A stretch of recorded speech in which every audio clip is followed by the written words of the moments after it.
Assalamualaikum warahmatullahi wabarakatuh. Jumpa lagi di channel YouTube Bang Yus Optik A Agus. Bersama saya Bang Yus, optometris di Optik A Agus. Dan siang hari ini kita kedatangan tamu, yaitu dari USM.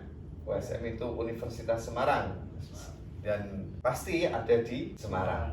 Dan tampaknya Bang Gopal ini mempunyai masalah-masalah di bidang perkacamataan, di bidang kacamata, ya. Kelihatan dari wajahnya ini penuh masalah. Bukan bang. Jadi saya bingung di mata saya ini kenapa gitu loh. Kenapanya itu apa yang dirasakan? Jadi kan kita perlu mengetahui dulu. Jadi gini, sedikit cerita ya. Saya ini sudah beberapa kali ke dokter mata, selalu dicek, dites mata saya itu normal loh. Tapi saya itu merasakan gejala yang aneh gitu loh. Jadi saya pada saat di jalan itu mata melotot-melotot sendiri, terus getar-getar sendiri di kelopak mata gitu. Nah, melotot-melotot itu pada saat di naik motor ya berarti ya? Pada saat di jalan. Pada saat di jalan. Oh, berarti kita perlu melihat ke sekitar. Jangan-jangan di situ tuh ada cewek cantik gitu. Oh iya. Bisa ya? Bisa itu. Kadang saya juga melihat ada cewek gitu terus Nah, gitu. itu normal. Naluri. Normal. Berarti Bang Gopal ini masih normal kayaknya. Masih normal. Masih normal. Straight ya? Straight. Mungkin di sini saya akan mewakilkan pertanyaan-pertanyaan dari teman saya mengenai tentang kacamata. Ya. Karena ini mungkin video pertamanya Bang Yus ya. Ya. Jadi mungkin saya akan tanya yang ringan-ringan saja. Ya. Mengenai gimana sih tips nyaman berkacamata? Kalau untuk pertanyaan itu saya kira jangan berat-berat, karena nanti saya juga pusing menjawabnya. Iya. Untuk tips berkacamata yang supaya nyaman ya, supaya nyaman. Yang jelas yang pertama tips itu pemeriksaan mata harus tepat. Kemudian yang kedua, pemilihan frame itu harus sesuai dengan wajah, terutama size-nya, ukurannya. Jangan sampai wajah kita yang kecil kemudian menggunakan frame yang terlalu besar sehingga kacamatanya itu melorot-melorot terus. Atau bisa juga wajahnya mungkin karena kemakmuran hidup jadi agak tebel kulitnya ini, tapi menggunakan kacamata yang terlalu kecil jadi nyepit di pelipis. Nah, kemudian penggunaan lensa yang tepat, pemilihan lensa yang tepat.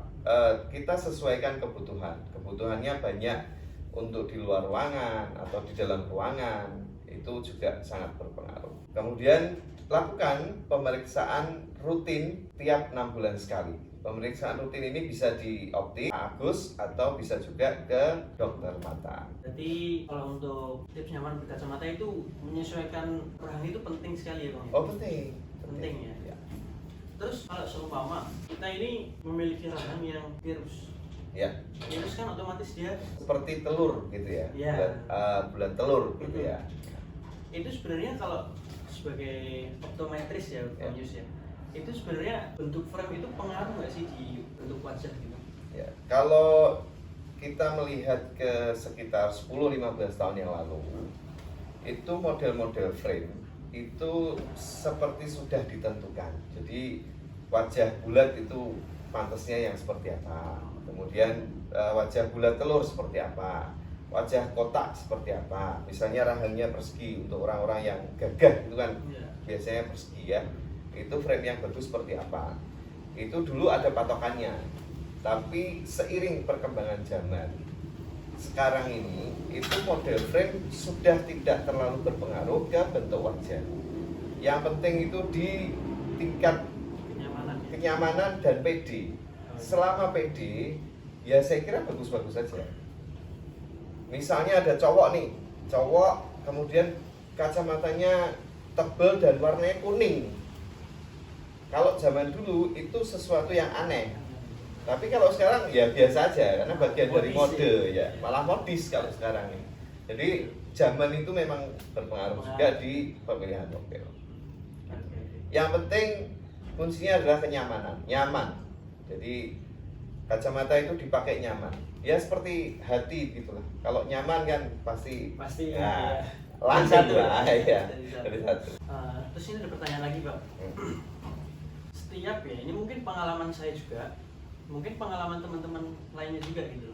Ya bisa jadi. Setiap saya datang ke optik, itu saya kan memilih frame Ya. dan saya suka frame ini, tapi kenapa pada saat saya pakai itu kok kayak rasa miring atau mungkin kayak kurang enak gitu loh. Itu gimana sih, maksudnya apakah kita harus ganti frame yang lain, pilih frame yang lain yang nyaman atau seperti apa?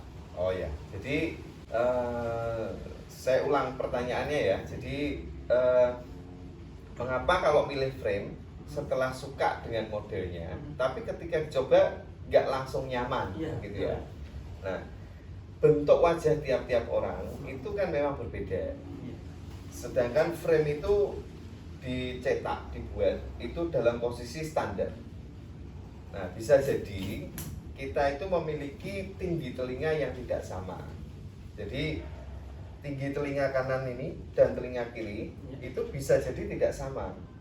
Sehingga frame yang dicetak standar lurus ketika dipakai dia menjadi miring. Dan itu memang sudah ciptaan dari Allah. Jadi Tuhan ya. Bentuk wajah kanan kiri itu pasti beda. Kita bisa lihat langsung di cermin misalnya, tinggi mata itu juga beda. Kemudian cuping hidung kanan dan kiri itu juga berbeda. Jadi kuncinya untuk kenyamanan itu tidak selalu kacamata harus rata. Tidak selalu, ya, tidak selalu kacamata harus simetris. Bisa jadi kacamatanya tidak simetris, tapi ketika dipakai menjadi simetris karena memang bentuk wajah kita yang kebetulan berbeda sekian milimeter antara kanan dan kiri. Begitu. Nah, itu tugasnya dari Optika Agus nanti akan membuat kacamata itu bisa mengikuti wajah dari customer. Ngopi nih ya.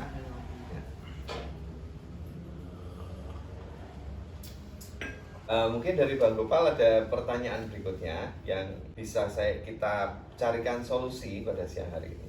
Jadi gini Bang, Ini ini kacamata. keluhan kacamata. Oh ya, siap. Jadi dia itu sering ngeluh sama saya. Ya.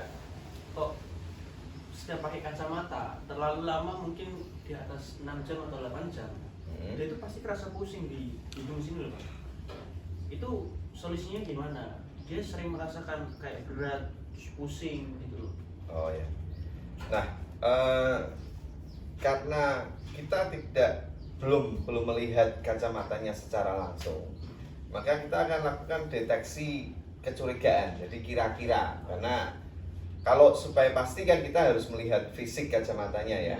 Nah, kalau secara umum kita bisa mengambil curiganya, kira-kira itu kemungkinan mungkin setelannya nggak pas. Jadi ketika setelan yang tidak pas, kacamata itu tumpuannya ada 3, telinga kanan, telinga kiri, kemudian hidung. Nah, ketika setelannya itu nggak pas antara 3 titik ini, maka akan berat di salah satu titik. Ketika berat di salah satu titik, membuat ketidaknyamanan. Kalau ini nggak nyaman di hidung, ada kemungkinan setelannya kurang pas di bagian rospetnya, di bagian hidung. Itu yang pertama. Kemudian yang kedua, bisa jadi mungkin frame-nya itu terlalu berat. Jadi ada beberapa material frame itu memang dia bebannya agak berat, sehingga memberikan beban yang cukup lumayan ke hidung dan telinga. Kemudian besaran minus yang ada di kacamata tersebut itu juga berpengaruh. Jadi misalnya minusnya lebih dari 5, tapi tidak menggunakan lensa yang hipertipis atau lensa dengan indeks bias yang tinggi, maka lensanya itu akan tebal, sehingga itu menambah beban dari kacamata. Gitu. Berarti solusi pertama itu setelan kacamatanya ya Bang? Iya, fitting itu sangat penting. Dari 3 titik, Ya. telinga kanan kiri dan hidungnya. Hidung. Yang kedua, pilih frame dan lensa yang ringan. Ya. Oke. Dan ketidaktepatan beban itu apabila terjadi di hidung, maka itu bisa menekan saraf yang ada di hidung, sehingga menimbulkan ketidaknyamanan, keluhannya bisa macam-macam. Dan kami di Optika Agus ini fokus ke kenyamanan dari customer. Karena percuma kacamata semahal apapun, kalau nggak nyaman ya nggak bisa. Ya. Mending yang biasa-biasa saja tapi Mending yang mahal dan nyaman. oh mending yang Iya. mahal dan nyaman. Itu jauh lebih baik. Ya jauh lebih baik. Ya. Cuma kan kita tidak bisa menarget bahwa Betul. semua orang harus membeli yang mahal gitu. Enggak, jadi kita menyesuaikan tapi kita fokus di kenyamanan. Kenyamanan. Oke, siap. Biasanya untuk frame-frame yang nah, kita akan membahas dari sisi frame ya, dari sisi gagang kacamata. Masing-masing itu punya kelebihan dan kekurangan. Untuk frame yang ringan, jadi bahannya ringan, dia tanpa material besi, itu memang ringan. Tapi efek sampingnya, kekurangannya dari frame yang ringan itu kadang-kadang suka kurang gigit di telinga. Jadi biasanya bisa terjadi kacamata tersebut mudah melorot gitu. Nah, turun-turun gitu. Iya, turun-turun. Mungkin kalau material yang besi tadi itu Hmm. sebenarnya untuk kesehatan bahaya nggak sih? Kayak dia mungkin kena kita hujan-hujanan terus berkarat gitu. Oh enggak, jadi secara umum kalau zaman sekarang ini material besi itu sudah dilapis dengan plastik. Jadi kecuali memang frame tersebut memang materialnya besi semua ya. Itu memang ada sekarang karena trennya juga ada. Ya efek sampingnya nanti biasanya timbul iritasi di pelipis, di kulit. Jadi karena apa namanya kayak korosi gitu ya, sebangsa korosi gitu, terus di kulit gini ada iritasi biasanya. Terus solusinya kalau kita kepingin pakai kacamata yang bentuk besi seperti itu tapi tidak ada iritasi. Solusinya ganti kacamata dioptika Agus, nanti akan kita sarankan pemilihan frame-nya itu yang bagian depannya besi tapi bagian belakangnya itu tetap plastik. Tetap plastik. Iya, tetap plastik. Lebih amannya begitu. Kalau yang bahan titanium itu sebenarnya aman nggak bro? Bahan titanium aman aja, tapi tetap karena dia kan metal ya. Hmm. Ada orang-orang yang memang tidak bisa memakai metal selain dari emas, itu ada. Jadi kulitnya nanti seperti iritasi gitu, alergi. Dia alergi kalau metal yang nempel itu bukan dari emas, itu ada. Kira-kira dari Bang Gopal ada pertanyaan lagi deh, kita perlu menggali ini. Dan jangan lupa untuk para viewer dari teman-teman semua, mungkin jika ada pertanyaan silahkan tulis di komentar ya. Dan sebelum tulis di komentar jangan lupa like and share. Jangan lupa follow Instagram kita, ada keterangan di bawah sini. Nah ini keterangannya, nanti silahkan di follow. Saya kira untuk siang hari ini cukup sekian. Apabila ada pertanyaan silahkan ditulis di komentar. Jangan lupa subscribe dan like and share supaya lebih banyak orang yang mengetahui tentang kacamata. Saya Bang Yus dan tamu kita siang hari ini Bang Gopal. Salam kacamata.